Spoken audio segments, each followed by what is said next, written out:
Hola y bienvenidos a USA en vivo. Hoy es martes 20 de enero de 2026 y se cumple exactamente un año desde la investidura del presidente Donald Trump para su segundo mandato. Un año ya. Un año. Y durante este programa vamos a sumergirnos en el torrente de datos y hechos que ha dejado este primer año. Que no son pocos. No. Nuestro objetivo es claro: analizar de forma estructurada las políticas que se han implementado y sus efectos, basándonos siempre, y esto es importante, estrictamente en las fuentes documentales que hemos recopilado. Solo datos. Solo datos. Queremos que al final tengamos un mapa claro de este año tan intenso. Y como siempre, antes de arrancar, les invitamos a suscribirse al canal y a dejarnos en los comentarios qué temas les gustaría que analizáramos a fondo. Totalmente. Y, a ver, si tuviéramos que buscar un titular para este año, yo creo que las fuentes apuntan a una idea muy potente. Una reorientación agresiva Agresiva, sí. y deliberada del Estado americano, tanto hacia adentro como hacia afuera, ¿eh? Todo ha girado bajo el paraguas del America First. Claro. Lo que hemos visto es una administración que no ha dudado en usar poderes de emergencia, en lanzar una política de aranceles muy contundente y en intentar remodelar el mapa demográfico y económico. Y ahí es donde salta la gran paradoja que nos dibujan los datos, ¿no? Que creo que va a ser el hilo conductor de la conversación. Exacto. Por un lado, cifras macroeconómicas que hablan de crecimiento de récords en Wall Street y por otro, un aumento del coste de la vida que ahoga a muchas familias y un mercado laboral que empieza a dar señales de enfriamiento. Pues vamos a desmenuzar esa paradoja, porque ahí está la clave. Empecemos por lo que más afecta al bolsillo: economía y empleo. Venga. Las cifras que maneja factcheck.org dicen que la creación de empleo se ha frenado. De hecho, por primera vez en bastante tiempo, hay más gente buscando trabajo que ofertas disponibles. Se ha dado la vuelta a la tortilla, sí. Y ese freno tiene un coste humano. No es un desplome dramático, pero sí un goteo. Un goteo constante. El informe A Year in Review calcula que la tasa de desempleo ha pasado de un 4% a un 4,4% en 12 meses. En solo un año. Puede parecer poco, pero si lo traducimos a personas, hablamos de 638.000 personas más en el paro. Es como si una ciudad entera del tamaño de, no sé, Las Vegas o Baltimore se hubiera quedado sin trabajo. Exacto. Y además encontrar un nuevo empleo ahora lleva de media unas 10 semanas. Y como suele pasar, no llueve igual para todos. El mismo informe señala que los más jóvenes, la franja de 16 a 24 años, y las minorías lo están teniendo especialmente difícil. Y aquí es donde la cosa se complica, porque esto choca con el coste de la vida. Porque una cosa es tener trabajo y otra, muy distinta, es lo que puedes comprar con tu sueldo. Claro. Y ojo al dato, porque es confuso.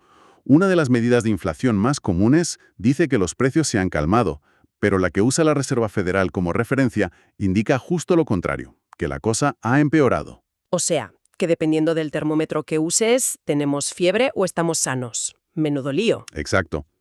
Pero hay un dato que parece claro. Los salarios, en general, han crecido un poco por encima de la inflación, un 1,4% de aumento en los ingresos semanales reales.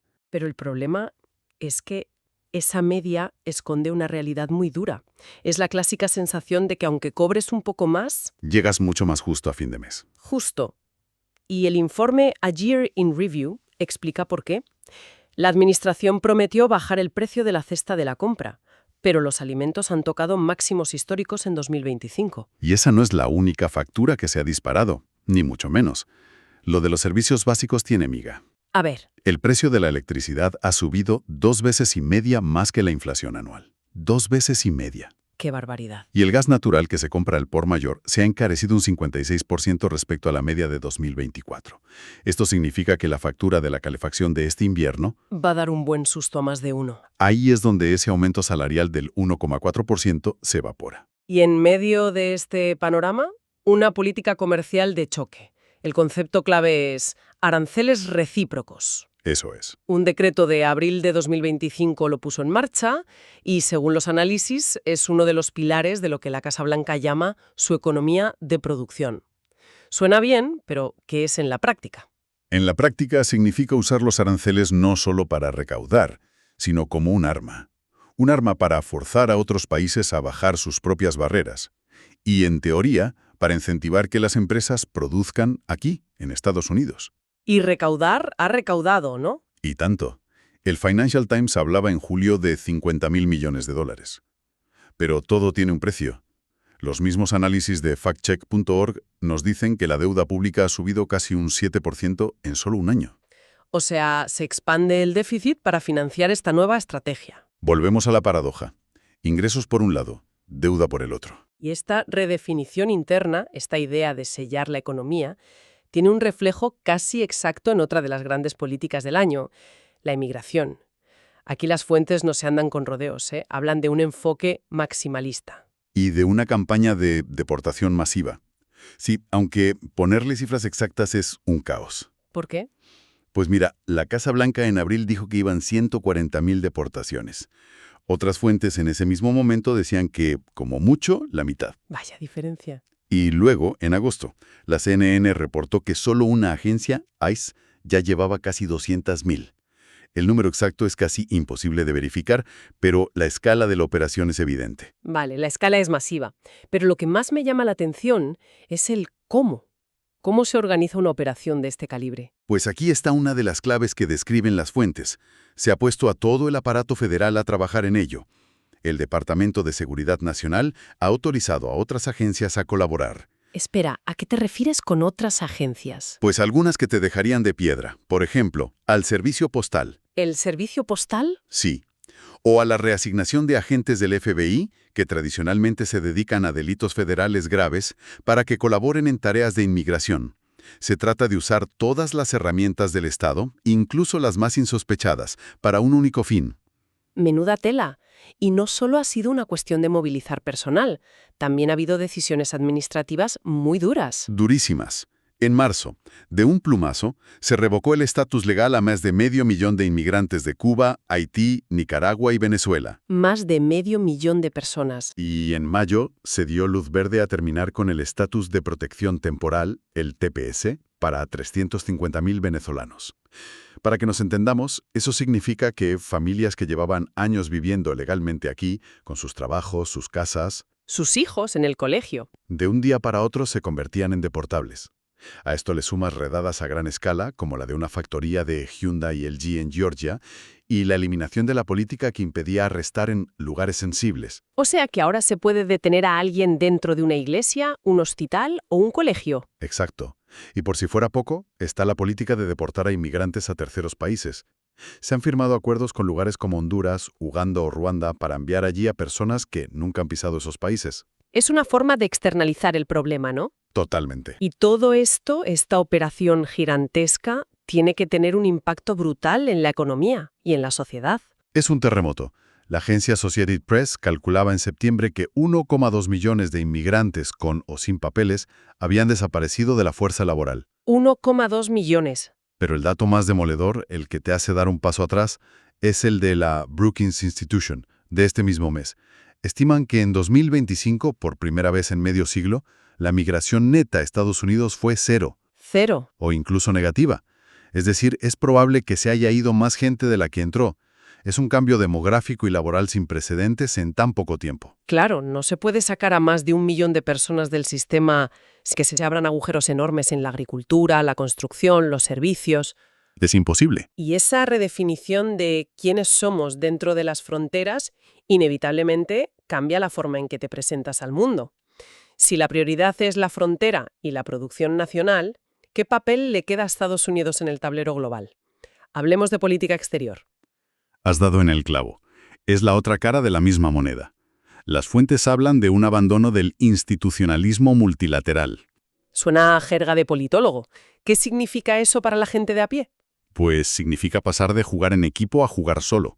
En vez de tomar decisiones en grandes foros como la ONU o la OTAN, donde todo se negocia, la idea es tomar decisiones unilaterales que beneficien directamente a Estados Unidos. Aunque eso suponga irritar a tus aliados de toda la vida. Exacto.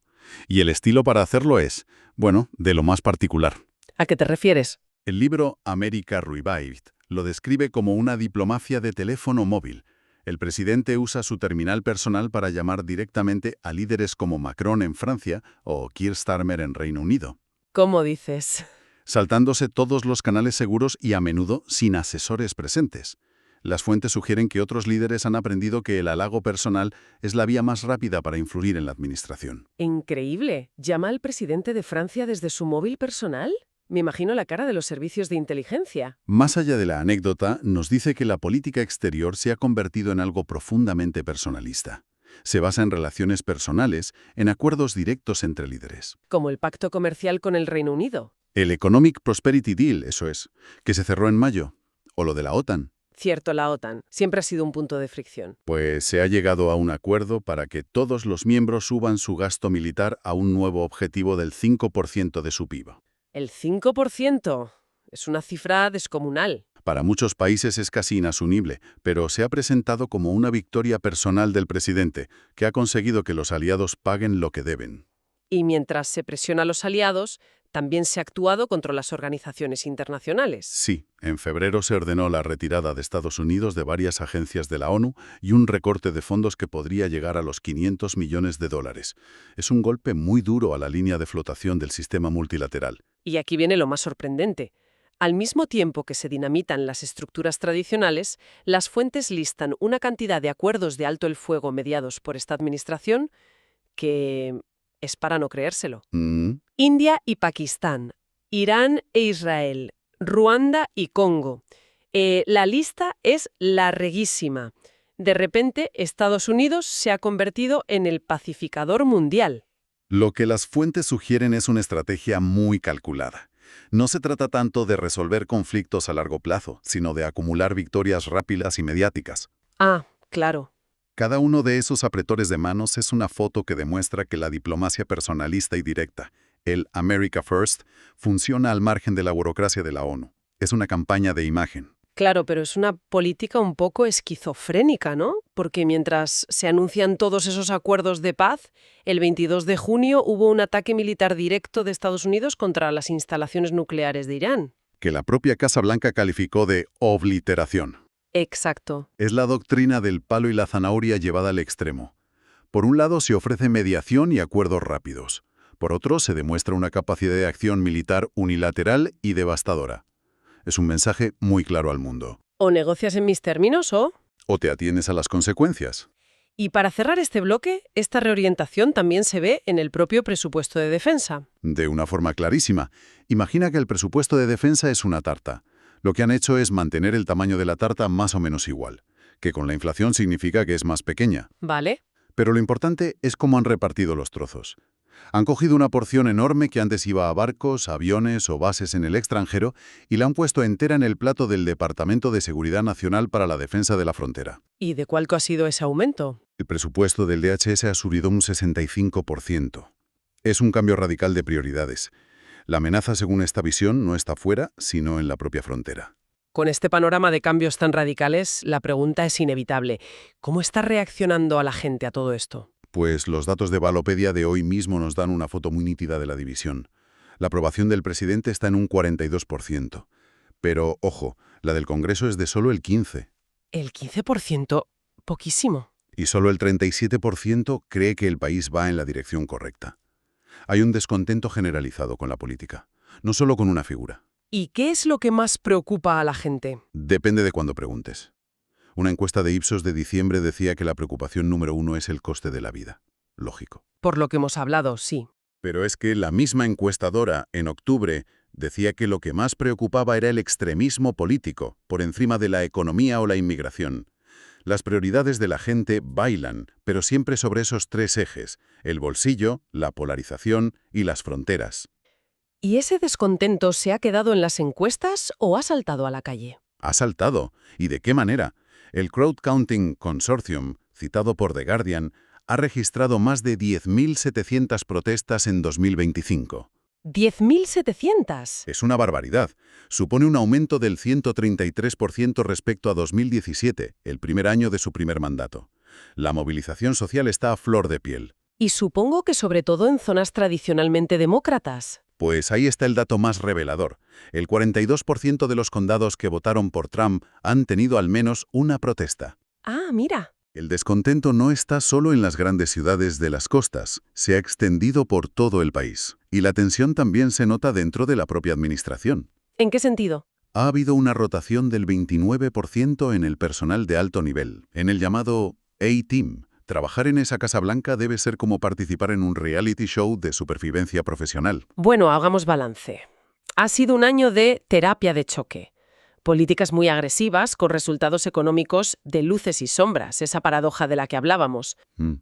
Una remodelación drástica de la política migratoria que está cambiando la demografía del país y un Estados Unidos que se presenta al mundo de una forma mucho más audaz, personalista e impredecible. Sí, Todo con una sociedad muy polarizada y muy activa en la calle. Has hecho un resumen perfecto. Las fuentes documentan esa estrategia de desacoplamiento de las estructuras globales y de reorientación hacia los problemas internos, tal y como los define la Administración. y nos dejan con una pregunta clave sobre la mesa para este 2026. Una pregunta que los datos aún no pueden responder. ¿Es sostenible este modelo? ¿Puede el crecimiento macroeconómico coexistir a largo plazo con los altísimos costes sociales y financieros que estamos viendo? ¿O por el contrario, toda esta tensión acumulada? Dentro y fuera, acabará provocando una nueva fase de inestabilidad. Esa va a ser la gran batalla de este año. Una reflexión final muy potente. Agradecemos a toda la audiencia de USA en Vivo por habernos acompañado en este análisis a fondo. No olviden suscribirse al canal y, sobre todo, déjennos en los comentarios qué otros temas les gustaría que desgranáramos. Hasta la próxima.